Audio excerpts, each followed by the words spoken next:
حسن بصری نے بصرہ میں ایک غلام خریدا۔ وہ غلام بھی ولی اللہ، صاحب نسبت اور تہجد گزار تھا۔ حضرت حسن بصری نے اس سے پوچھا کہ اے غلام، تیرا نام کیا ہے؟ اس نے کہا کہ حضور، غلاموں کا کوئی نام نہیں ہوتا، مالک جس نام سے چاہے پکارے۔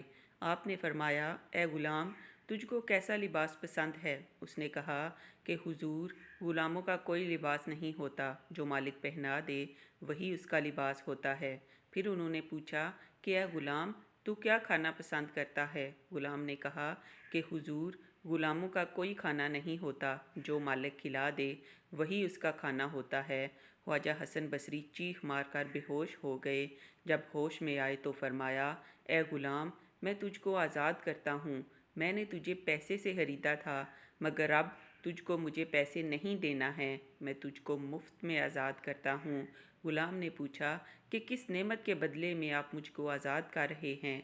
آپ نے فرمایا، تم نے ہمیں اللہ کی بندگی سکھا دی۔